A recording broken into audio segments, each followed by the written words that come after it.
expand on that, would you say the current $800,000 Welcome to the EB-5 Insight Podcast. My name is Simon Weiner, and I'm a business development and operations analyst at Houston EB-5. Today we are joined by Jackson Walker law partner Christian Triantaphyllis, who leads Jackson Walker's investment immigration practice. In this episode, we dive into a crucial topic: what is working and what is not post-Reform and Integrity Act. We will touch on how the RIA introduced new compliance requirements, how investor profiles are shifting, and how concurrent filing is changing the program as a whole. Stay tuned, because this is an episode you don't want to miss.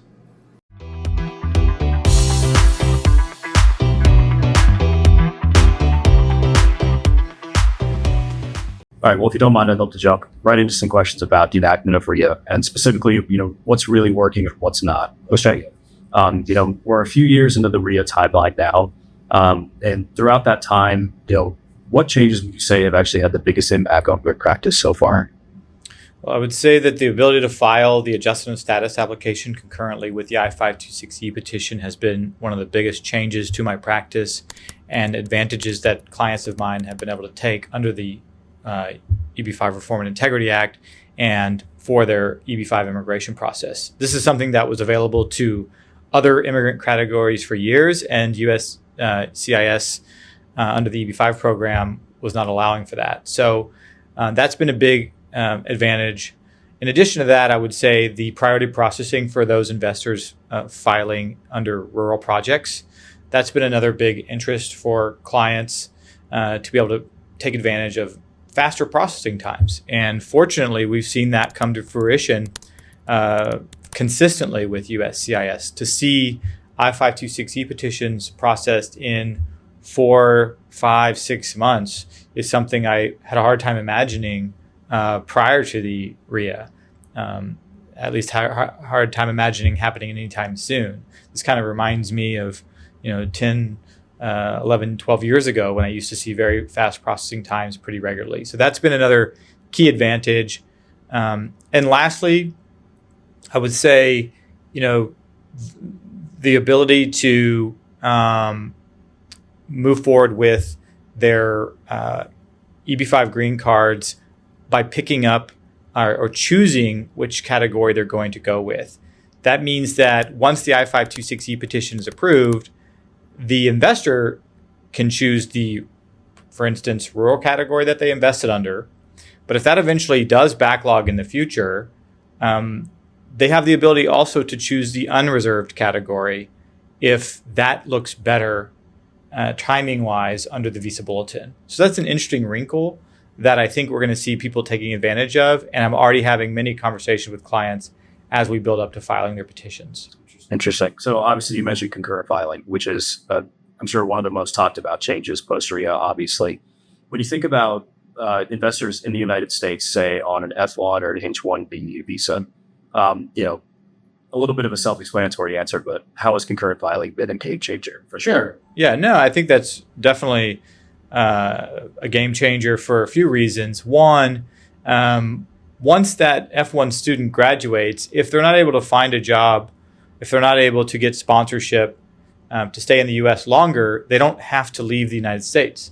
Filing the I-526E petition and the adjustment of status application allows for them to remain in the U.S. under a sort of period of authorized stay.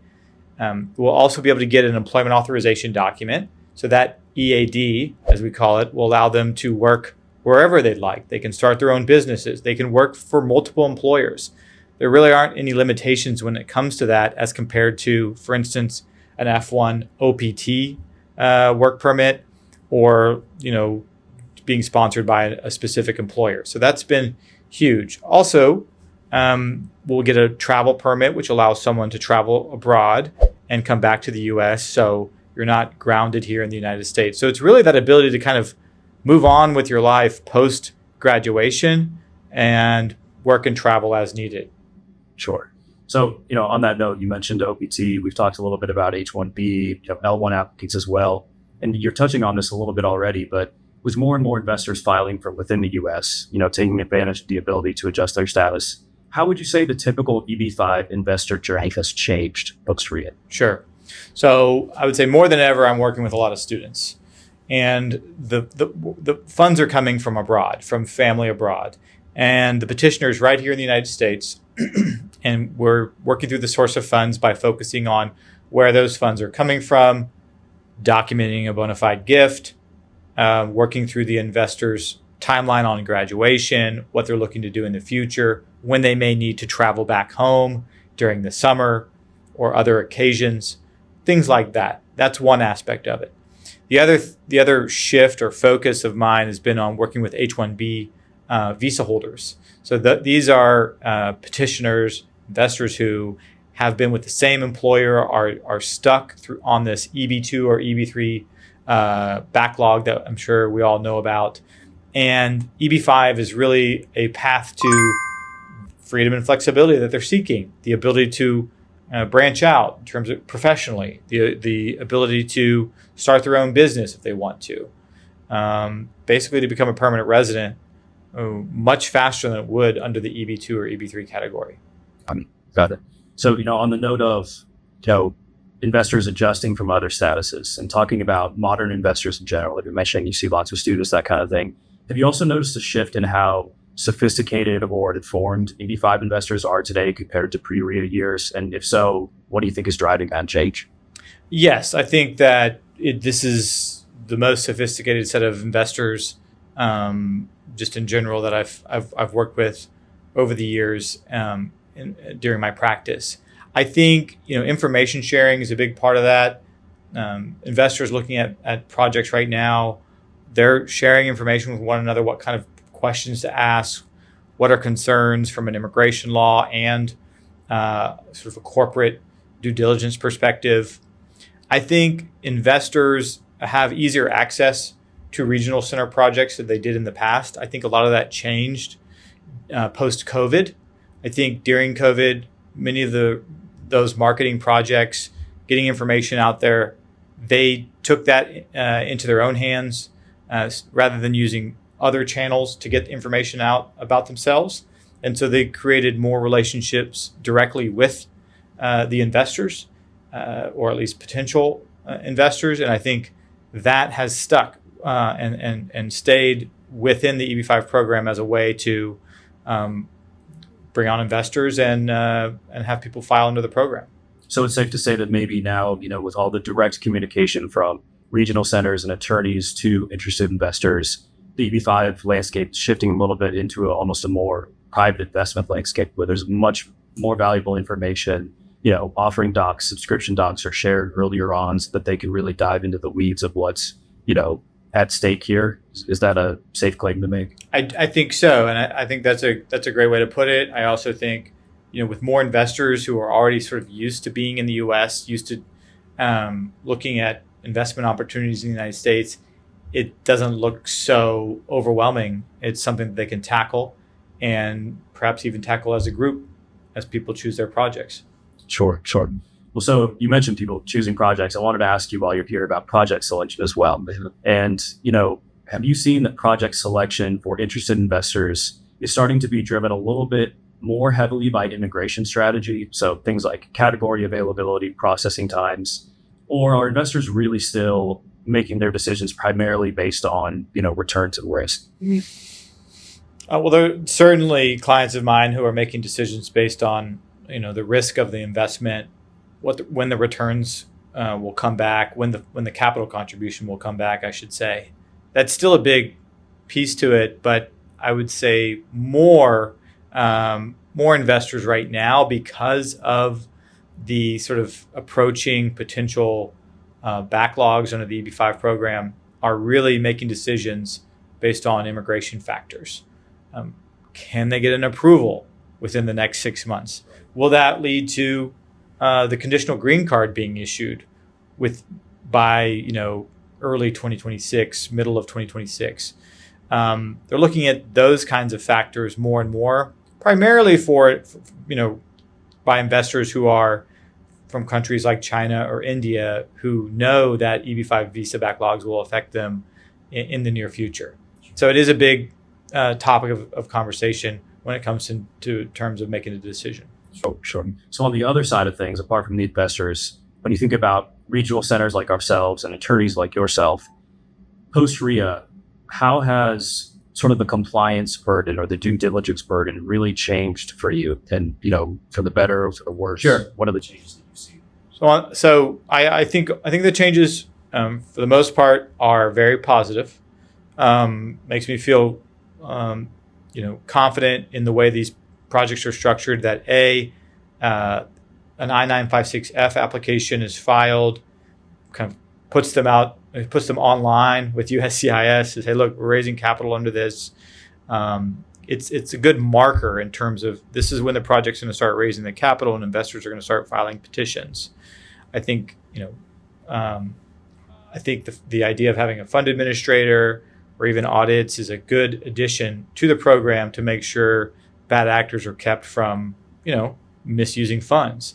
I think also from an investor side, it's changed some of the analysis in the sense that I-956F approved projects are very advantageous, but changes happen to projects that are even I-956F approved.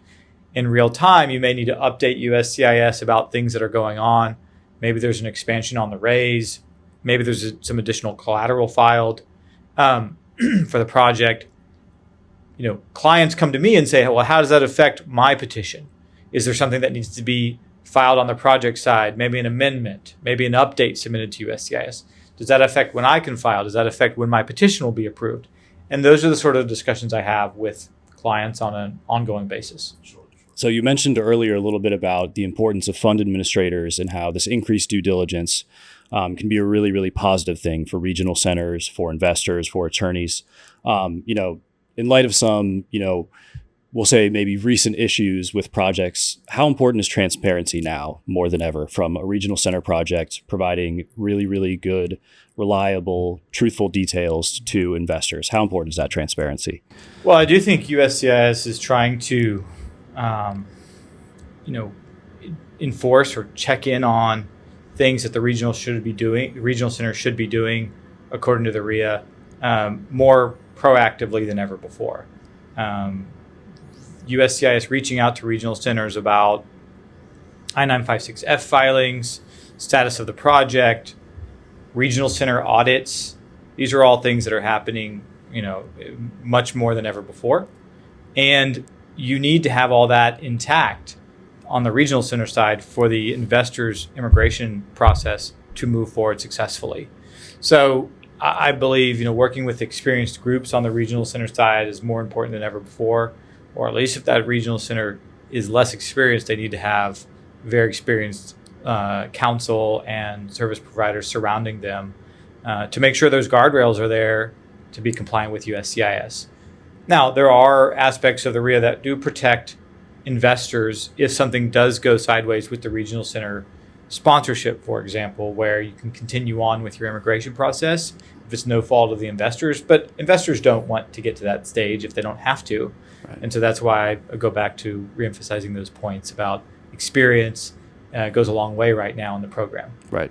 Yeah, the target obviously is preservation of capital and successful immigration, right? You don't want to have to ultimately surrender either one of those things that's right. in sake of the other. I want to just switch gears briefly. We talked a little bit about how you're seeing lots more students on F1 or H1B visas, probably a recent influx of OPT and STEM as well. When you look at some of the new investor profiles, like among these students or working professionals, how do they compare to what was previously maybe always an overseas investor? I mean, how are their profiles different? How are their motives different? How are their interests different? What have you seen? I think they're very motivated. They're motivated to move on with their life after graduating from university, and they're ready to be able to work. They're ready to be able to take whatever best offer they get from different employers. They can't wait to take advantage of the benefits that the EB-5 program offers to them. They're not looking for a long-term plan in terms of, hey, when I finish up what I'm doing abroad, I'll then activate my EB-5 visa when I feel like is the right time and move to the U.S. These petitioners are, yes, EB-5 is a long-term solution for them, But they're hoping that they can start taking advantage of the benefits sooner rather than later, such as that EAD that comes with the adjustment of status application. So I just feel like it's a really motivated crowd. They really want to get moving and get their investment done after going through the project questions that they have, and then as soon as they get that part done, they want to see a filed petition. So it's an interesting change. I think it's been very good. I think it's people who are very keen on being here in the United States. Right. Yeah, and I think it really draws back to the importance of that ability to adjust status. I mean, you open up the EB-5 space to a whole variety of new investors doing all sorts of different things and motivated by different things.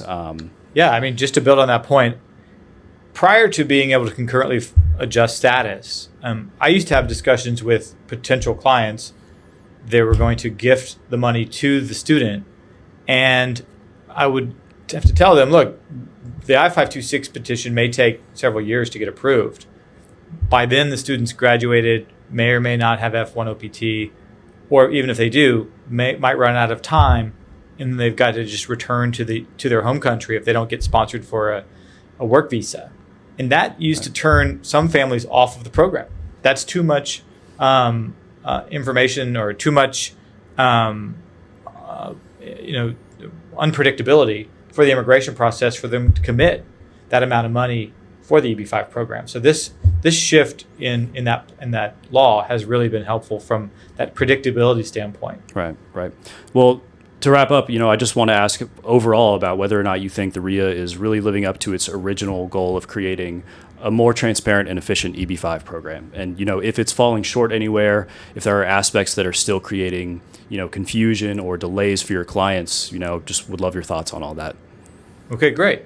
Well, I think overall, yes. I think it has really spurred the EB-5 program quite a bit. It's turned the program into I think more of a well-oiled machine in terms of understanding the process, investors being able to get their petitions filed, take advantage of getting their interim benefits while waiting for their EB-5 green cards.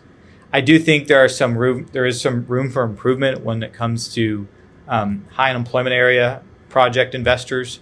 We need to see better processing times for those I-526E petitions. I think the disparity between the two types of TEA investors is too much of a difference there in terms of processing time. And then, we are seeing, I guess just mailroom errors on the USCIS's side. We are seeing, receipt notices that are still taking longer than they should. More procedural, or maybe I should say clerical matters that I think do need to be improved in order for just the program to be overall more predictable.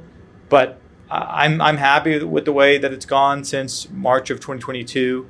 Overall, there's been a lot of effort among the EB-5 community to make sure USCIS and the industry are on the same page. But I think there's only, it's only going to improve from here as we try to make sure that there's communication building through the various channels in the EB-5 industry. Sure. And do you think, just as a last note, do you think that there is a feasible strategy going forward to really push for some of those shortened timelines on urban TEA projects like you were talking about? Or do you think we're ultimately just going to see a huge influx of rural TEAs projects being launched, trying to gather, as the largest amount of EB-5 capital they can for the capital stack in a project? Or do you think there is a real strategy to go about attacking the longer processing times of those urban projects? I think first off, we're going to have to see which category experiences visa retrogression first. Right. I mean, yes, the urban TEA has a smaller reserved percentage of the overall EB-5 visas, but the majority of my clients who have received their conditional green card so far are rural investors. So the visa numbers, I think, may be being used under the rural category at a faster pace than high unemployment area. But we'll see how that pans out. That could lead to a shift back to interest in high unemployment urban area projects. Those who are stateside, they also are looking still very, very strongly at high unemployment urban area projects because they can get those interim benefits, and by filing their adjustment of status application, they have that luxury of time because they can work and travel as needed. Lastly, I think we just have to look at the way the RIA was drafted. There are processing times built into the law that people need to keep emphasizing with USCIS to say you need to live up to not just the priority processing for rural. We think that's great. We think there should be an advantage. But high unemployment urban areas should still be predictable in terms of processing times. We still care about investing in our cities. We still care about investing in high unemployment areas. And so let's see these approved in under a year as well. I think we'll see more of a push for that over the next few years. Great. Well, I certainly hope that you're right. And I appreciate your time today. Thank you so much for coming in, and appreciate all your craftful responses.